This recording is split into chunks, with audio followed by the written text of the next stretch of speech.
الرحمن الرحيم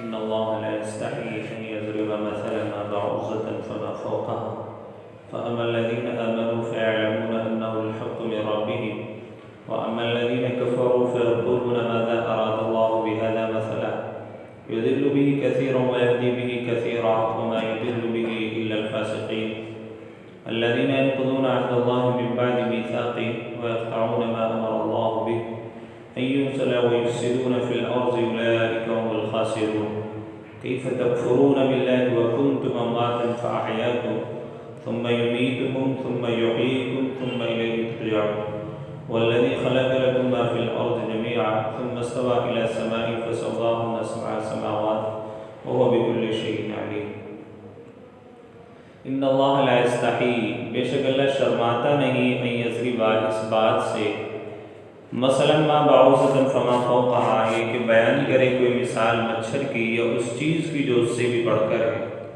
فاما الذین آمنوا، پس بہرحال وہ لوگ جو ایمان لائے، فیعلمون انہ الحق من ربہم، وہ یقیناً جانتے ہیں کہ یہ مثال ٹھیک ہے جو نازل ہوئی ان کے رب کی طرف سے۔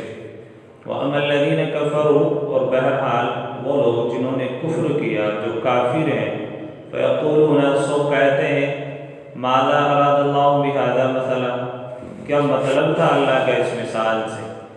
يُضِلُّ بِهِ كَثِيرًا وَيَهْدِي بِهِ كَثِيرًا، گمراہ کرتا ہے خدا تعالیٰ اس مثال سے بہت سو کو، وَيَهْدِي بِهِ كَثِيرًا، اور ہدایت دیتا ہے اس سے بہت سو کو، وما يضل به الا الفاسقین، اور گمراہ نہیں کرتا اس مثال سے مگر بدکاروں کو۔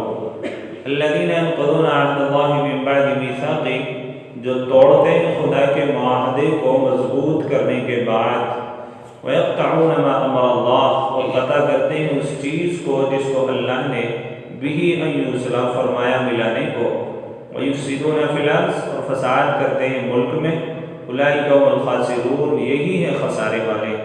کیف تکفرون باللہ وکنتم امواتا فاحیاکم، کس طرح کافر ہو جاتے ہو تم، کس طرح انکار کرتے ہو تو اللہ تعالیٰ کا، حالانکہ تم بے جان تھے، فاحیاکم، پھر اللہ تعالیٰ نے تمہیں زندگی بخشی، ثم یمیتکم، پھر تمہیں مار دے گا، ثم یحییکم، پھر تم کو جلائے گا، ثم الیہ ترجعون، پھر اسی کی طرف لوٹ جاؤ گے۔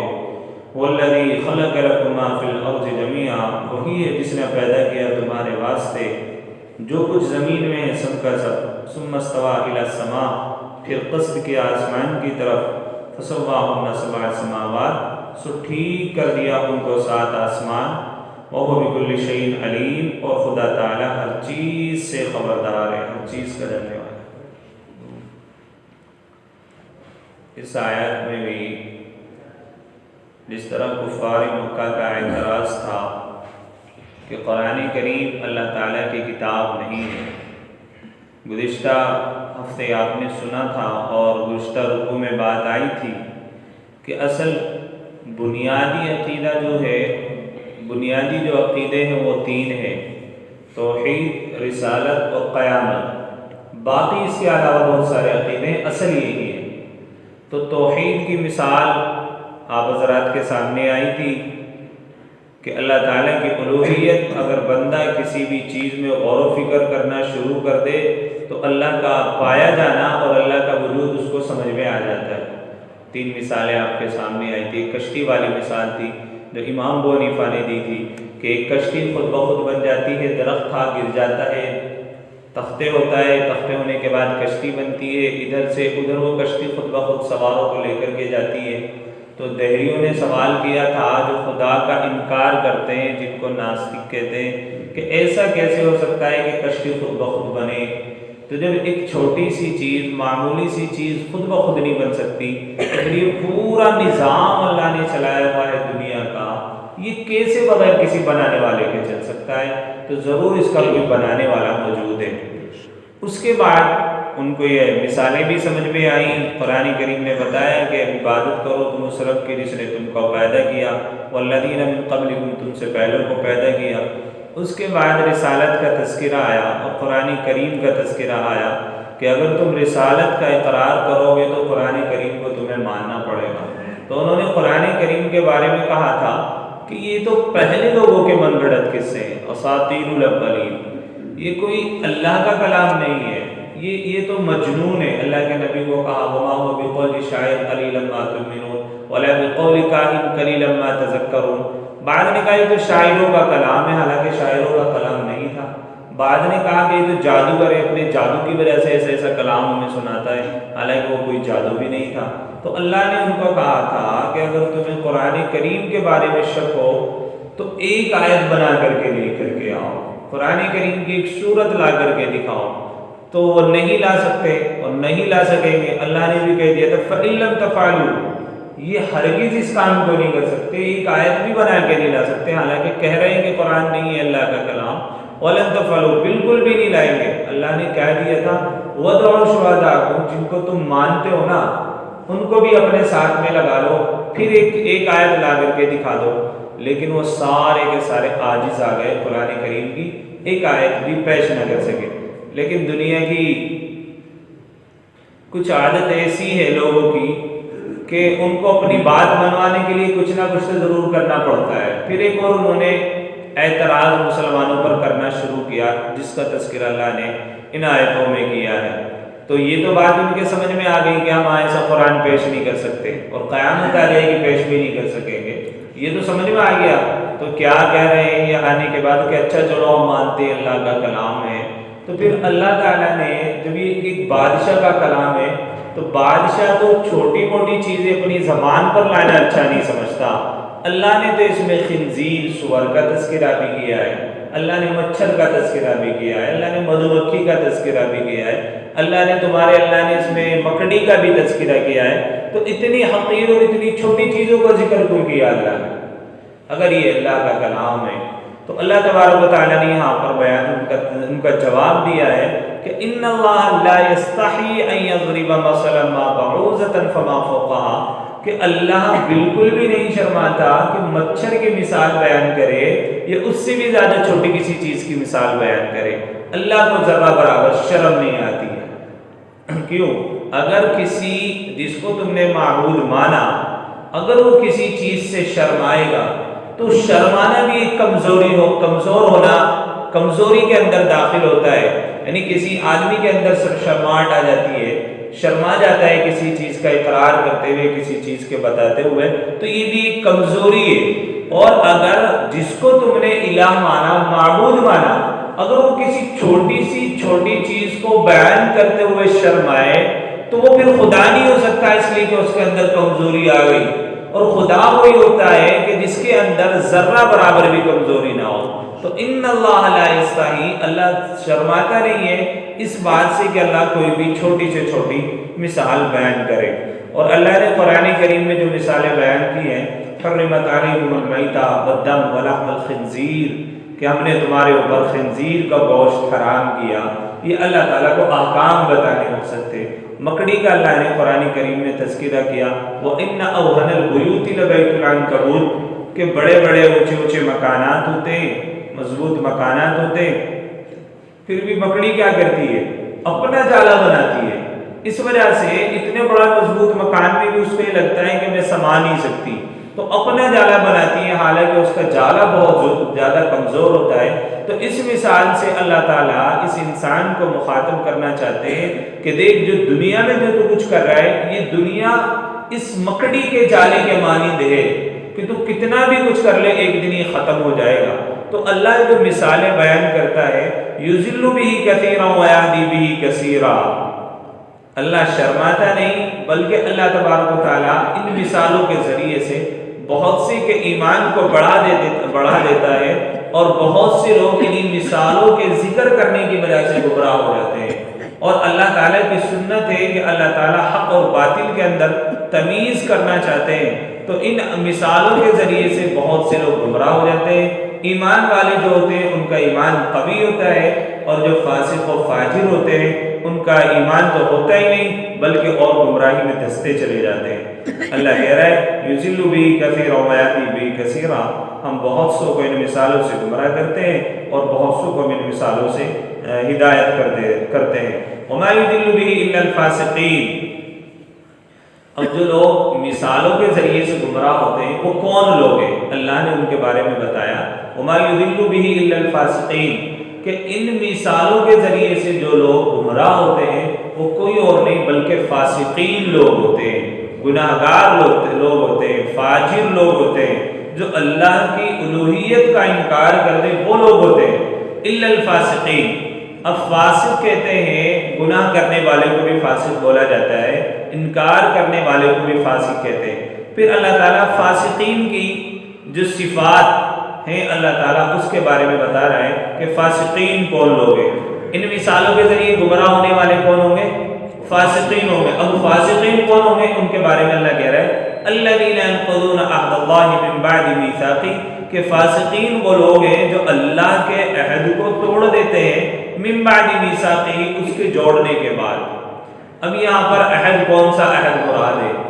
اس دنیا کو بنانے سے پہلے اللہ تعالیٰ نے عالم ارواح کے اندر حضرت آدم علیہ السلام کی پشت سے کیڑی کے مانند بہت سارے انسان جو قیامت تک آنے والے تھے ان کو نکالا، ان کی روحوں کو اکٹھا کیا عالم ارواح کے اندر، یعنی اس دنیا میں آنے سے پہلے جب اللہ نے مخلوقات کو بنایا، روحوں کو بنایا، تو اللہ تعالیٰ نے تمام انسانوں کو وہاں پر جمع کیا، اور جمع کرنے کے بعد اللہ تعالیٰ نے ایک عہد کرایا تھا۔ یہاں پر اسی عہد کا تذکرہ ہے۔ اللہ نے پوچھا تھا جب تمام روحوں کو اکٹھا کیا کہ الستو بربکم، کیا میں تمہارا رب نہیں ہوں؟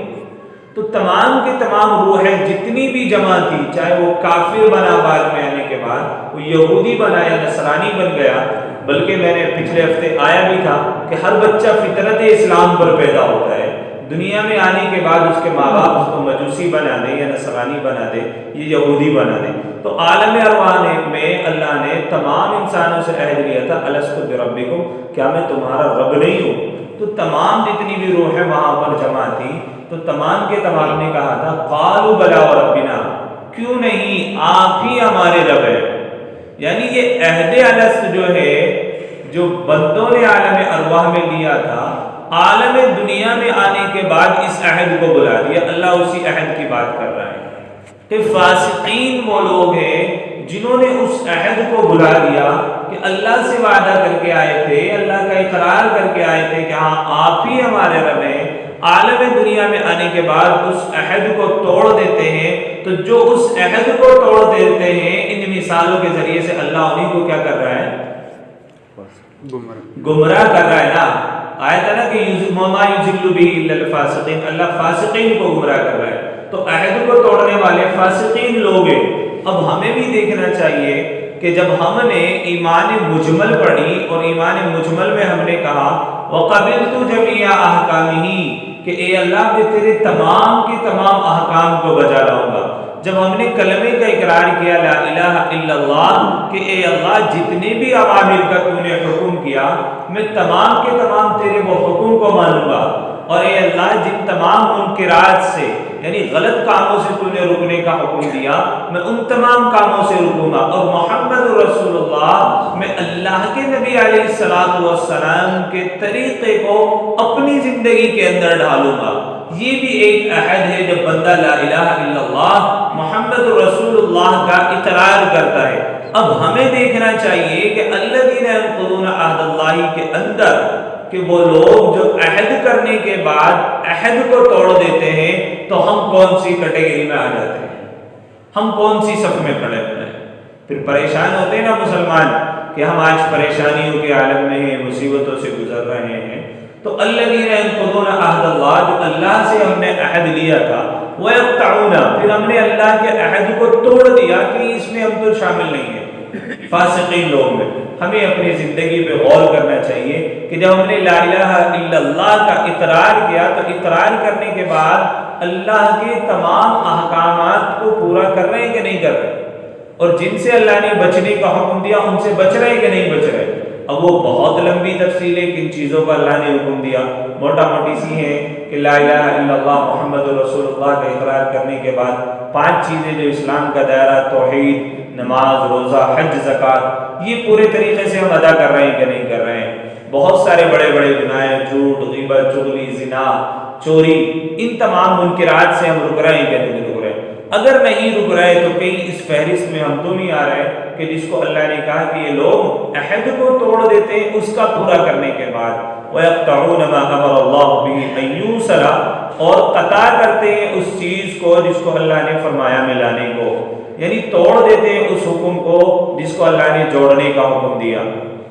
جوڑنے کا حکم اللہ تعالیٰ نے کیا دیا کہ آپس میں تمہارے اندر اتحاد ہو، اتفاق پیدا ہو، اور اگر تمہارے اندر آپس میں اتحاد نہ ہوا، اتفاق پیدا نہ ہوا تو تمہاری ہوا اکھڑ جائے گی۔ آج مسلمانوں کے اندر سب سے زیادہ وَيَقْطَعُونَ مَا أَمَرَ اللَّهُ، جوڑنے والی باتیں نہیں ہو رہی، توڑنے والی باتیں ہو رہی ہیں۔ تو اس صفت کے اندر خدا نہ خواستہ ہم ملوث ہوں تو اس صفت پہ اپنی غور کر لینا چاہیے کہ وَيَقْطَعُونَ مَا أَمَرَ اللَّهُ، کہ عہد بھی کیا تھا ہم اس چیز کو مانیں گے، عہد کرنے کے بعد بھی توڑ رہے ہیں۔ ایسا بہت ساری مثالیں ہیں۔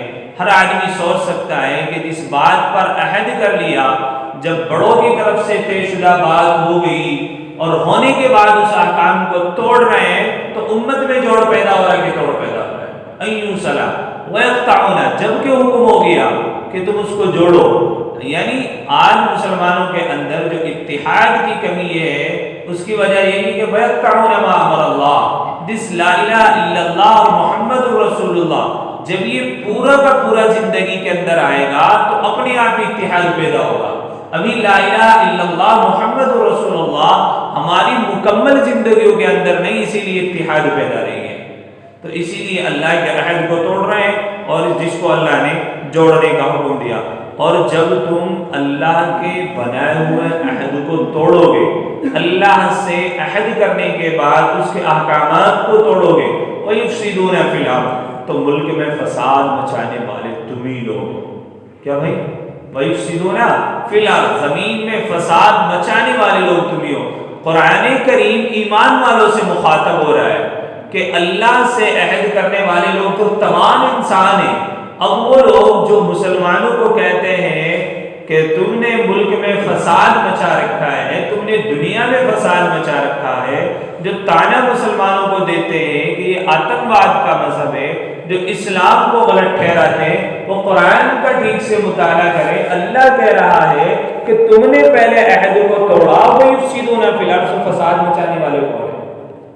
وَيُفْسِدُونَ فِي الْأَرْضِ، جس نے اس عہد الست کو یاد نہیں رکھا جو عالم ارواح کے اندر اللہ نے دلوایا تھا، اس کو یاد رکھنے والے کون لوگ ہیں؟ ہم ہی ہیں نا۔ اور جنہوں نے یاد نہیں رکھا وہ لوگ کون ہیں؟ کافر ہے نا۔ تو کافر نے اس عہد کو یاد نہیں رکھا تو وَيُفْسِدُونَ فِي الْأَرْضِ کون ہے بھائی؟ زمین میں فساد مچانے والے لوگ کون ہیں؟ قرآن ہماری ترجمانی کر رہا ہے کہ ملک میں فساد وہ مچا رہے ہیں، مسلمان نہیں مچا رہے ملک میں فساد۔ وَيُفْسِدُونَ فِي الْأَرْضِ، ملک میں فساد مچانے والے وہی لوگ ہیں جو اللہ کی الوہیت کا انکار کر رہے ہیں، جو اللہ کی الوہیت کو نہیں مان رہے، جو ایک الہ کو، ایک معبود کو نہیں مان رہے۔ قرآن دعوت دے رہا ہے اس بات کی طرف کہ اگر تمہیں ملک میں فساد نہیں چاہیے، امن چاہیے، تو آؤ اس ایشور کے جھنڈے تلے، آؤ اس ایک اللہ کے جھنڈے تلے، آؤ اس الہ کو مانتے ہوئے کہ جو ساری دنیا کا پالنہار ہے، جو ساری دنیا کو روزی دینے والا ہے، اس الہ کو ایک مان لو، ملک میں امن ہو جائے گا۔ اور اس الہ کو جب تک ایک نہیں مانیں گے تو امن ہوگا؟ وَيُفْسِدُونَ فِي الْأَرْضِ، جب اس کے احکامات کو توڑتے رہو گے تو پھر کیا ہوگا؟ ملک میں فساد ہوگا، اور ملک میں جب فساد ہوگا تو اولئک هم الخاسرون، نقصان اٹھانے والے کون ہوں؟ ہم نہیں، اولئک هم الخاسرون، جنہوں نے عہد کو توڑا وہی کیا ہے؟ نقصان اٹھانے والے نا۔ اسلام مسلمان کے ہاتھوں میں تو دونوں میں لڈو ہیں، اگر انتقال کر گیا فہو شہید، شہید ہو گیا تو کیا ہوگا؟ جنت پکی، اور اگر شہید نہیں ہوا، فتح اس کو مل گئی تو غازی کہلائے گا۔ شہادت ہے مقصود و مطلوب و مومن، نہ مال غنیمت نہ کشور کشائی۔ تو اس کے لیے تو دونوں جہاں میں عزت ہے، سے جائے گا لوگوں کو وہ ذلت نظر آ رہی ہے، لیکن ایمان والے کے لیے کیا ہے بھائی؟ عزت ہے کہ نہیں؟ اگر حالات سے پریشان ہو کر یہ ایمان والا صبر کرتا رہے گا تب بھی کیا ملے گا؟ ثواب ملے گا نا۔ اللہ اس کا اجر بڑھائے گا کہ نہیں بڑھائے گا؟ اور اگر کسی وجہ سے ایسی پریشانی میں الجھ گیا کہ اس کی موت ان کے ہاتھوں سے واقع ہو گئی تو کیا ہوگا؟ پھر بھی ایمان والا شہید کہلائے گا۔ اور شہید کا درجہ اللہ نے بہت بڑا رکھا ہے، اس سے بڑا کسی کا درجہ نہیں جو اللہ تعالیٰ نے شہید کا درجہ رکھا ہے۔ انبیاء کے بعد میں اللہ قرآن میں اولئک الذین انعم اللہ علیہم من النبیین والصدیقین والشہداء لایا۔ آیت نا اہدنا الصراط المستقیم کے اندر ہم نے دعا مانگی تھی، اللہ ان لوگوں کا راستہ دکھا جن پر تو نے انعام کیا۔ تو انعام کن لوگوں پر ہوا؟ سب سے پہلے نبیین، پھر صدیقین، اور پھر تیسرے نمبر پر شہداء۔ تو شہداء کا اجر بہت بڑا ہے، شہید ہونا بہت بڑی بات ہے۔ اللہ کے نبی فرماتے تھے لَوَدِدتُّ أَنْ أُقْتَلَ فِي سَبِيلِ اللَّهِ ثُمَّ أُحْيَا ثُمَّ أُقْتَلَ ثُمَّ أُحْيَا ثُمَّ أُقْتَلَ، کہ میری تمنا یہ ہے کہ میں اللہ کی راہ میں جاؤں، قتل کر دیا جاؤں، شہید ہو جاؤں، قتل کر دیا جاؤں پھر شہید ہو جاؤں، قتل کر دیا جاؤں پھر زندہ کیا جاؤں پھر شہید کیا جاؤں۔ یہ اللہ کے نبی علیہ الصلوۃ والسلام تمنا کر رہے ہیں۔ تو اولئک هم الخاسرون میں کون ہے نقصان اٹھانے والے؟ کافرین ہے نا۔ ہماری ترجمانی قرآن کر رہا ہے، ہمیں دلاسا قرآن دے رہا ہے کہ تم قائم کو گھبرا رہے ہو، تم خام خواہ کیوں اس میں پڑے ہوئے کہ ہمارے اوپر ذلت مسلط ہو گئی، ہم عزت والے نہیں رہے۔ قرآن ہمیں عزت والا کہہ رہا ہے، قرآن ہمارے بارے میں اتر رہا ہے اولئک هم الخاسرون۔ قرآن بتا رہے ہیں کہ نقصان اٹھانے والے وہی لوگ ہیں اگر بغیر کلمہ پڑھے دنیا سے چلے گئے، اس عہد الست کو یاد نہیں رکھا تو ان کا ٹھکانہ جہنم ہے۔ تو اولئک هم الخاسرون۔ پھر آگے اللہ تعالیٰ دلیل دے رہا ہے کیف تکفرون باللہ وکنتم امواتا۔ تو اللہ نے پہلے کس کی طرف بلایا کہ مجھے ایک مان لو تو دنیا میں امن ہو جائے گا، فساد ختم ہو جائے گا۔ اگر اللہ کو ایک نہیں مانیں گے تو پھر فساد ہی فساد ہونا ہے، اور جب ملک میں فساد ہوگا تو خسارہ اٹھانے والے مسلمان نہیں بلکہ تم ہی نقصان اٹھاؤ گے، ایمان والے نقصان نہیں اٹھائیں گے۔ تو کیف تکفرون باللہ وکنتم امواتا، تم میرا کیسے انکار کر رہے ہو حالانکہ تم مردہ تھے، فاحیاکم، پھر میں نے تم کو زندہ کیا۔ یعنی اللہ تعالیٰ نے ایک نطفے کے ذریعے سے خلقہ من نطفہ خلقہ فقدر، ایک نطفے سے انسان کو بنا دیتا ہے، اور ایسی جگہ اللہ پالتا ہے، یعنی وہ ہل نہیں سکتا، اپنی زبان کو چلا نہیں سکتا، ایسی کوٹھڑی کے اندر اللہ تعالیٰ ایک لوتھڑے کو پالتا رہتا ہے، بے حس و حرکت کو کوئی حرکت بھی نہیں کر سکتا۔ فاحیاکم، پھر اللہ کیا کر دیتا ہے؟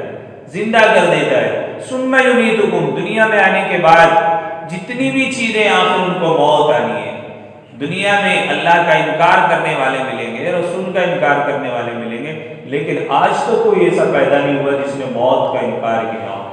موت ایسا کڑوا سچ ہے کہ ہر آدمی کو ماننا پڑتا ہے کہ موت آ کر کے رہے گی۔ تو اللہ کیا کہہ رہا ہے؟ ثم یمیتکم، تم میرا انکار کر رہے ہو حالانکہ تم مردہ تھے، میں نے تمہیں زندہ کیا۔ ثم یمیتکم، پھر میں تمہیں مار دوں گا، اور ثم یحییکم، پھر تمہیں جلاؤں گا۔ عالم تین ہے، ایک دنیا وہ تھی جب ہم عالم ارواح میں اللہ نے عہد لیا تھا الست بربکم، ایک عالم دنیا ہے جس دنیا میں اب ہم موجود ہیں، ایک ہے عالم برزخ، اس دنیا کے جانے کے بعد، اس دنیا سے چلے جانے کے بعد جو دنیا شروع ہوتی ہے اس کو عالم برزخ کہتے ہیں۔ اب ہر آدمی تو قبر کے اندر نہیں جاتا، کوئی آدمی جل کر کے مر جاتا ہے، کوئی دریا میں ڈوب کر کے مر جاتا ہے، اور آپ نے وہ حدیث سنی ہوگی کہ قبر میں تین فرشتے آتے ہیں اور تین سوال کرتے ہیں، من ربک، ما دینک، من نبیک، تیرا رب کون ہے، تیرا دین کیا تھا، تیرا نبی کون سا تھا، یہ سوال ہوتے ہیں نا۔ تو جو آدمی ڈوب کر کے مر گیا وہ تو قبر میں نہیں گیا، تو کیا اس سے بھی سوال ہوں گے؟ وہی کہ عالم دنیا کے بعد عالم برزخ ہے۔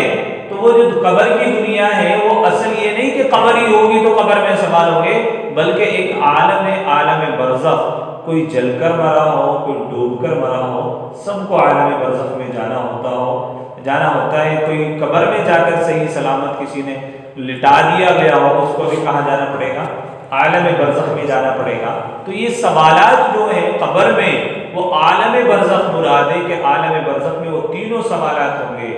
تو پھر کیا کرے گا اللہ؟ ثم یحییکم، تمہیں کیا کرے گا؟ جلائے گا۔ ثم الیہ ترجعون، پھر تمہیں اسی کے پاس لوٹ کر کے جانا ہے۔ یعنی جب اللہ تعالیٰ قبروں میں سوال کرتا ہے تو روح کو لوٹا دیتا ہے، اور پھر جب قیامت میں نفخہ اولا ہوگا، وَنُفِخَ فِي الصُّورِ فَصَعِقَ مَن فِي السَّمَاوَاتِ وَمَن فِي الْأَرْضِ، جب نفخہ اولا پھونکا جائے گا اور جب سور پھونکا جائے گا تو جتنی بھی زمین و آسمان کی چیزیں ساری کی ساری اللہ کی طرف لوٹنا شروع ہو جائیں گی۔ ثم الیہ ترجعون، تو جو عالم ارواح کے اندر اللہ نے سوال کیا تھا نا کہ الست بربکم، کیا میں تمہارا رب نہیں ہوں، تو پھر جب عالم برزخ میں جب اللہ عالم محشر میں تمام دنیا کو اکٹھی کرے گا، پھر سوال کرے گا بتاؤ آج تمہارا حاکم اور تمہارا بادشاہ کون ہے؟ اس وقت میں بھی جب کہ دنیا نہیں بنائی گئی تھی، اللہ نے عالم ارواح میں اپنی بادشاہت بنوائی تھی، اپنے کو تمام روحوں کو اکٹھا کر کے رب بنوایا تھا، اور جب یہ دنیا ختم ہو جائے گی عالم محشر میں لوگ کھڑے ہوں گے، پھر بھی پوچھے گا اللہ بتاؤ تمہیں عہد الست یاد رہا تھا کہ نہیں رہا تھا، بتاؤ آج کس کی حکومت ہے، بتاؤ آج کس کی بادشاہت ہے؟ کوئی لب گشائی نہیں کرے گا تو اللہ خود کہے گا الیس اللہ باحکم الحاکمین، کہ آج کسی کی بادشاہت نہیں بلکہ آج بادشاہوں کا جو بادشاہ ہے اس کی بادشاہت ہے، آج اس کی حاکمیت ہے۔ تو یہ سوال ثم الیہ ترجعون، اللہ کے پاس کیا کرنا ہے؟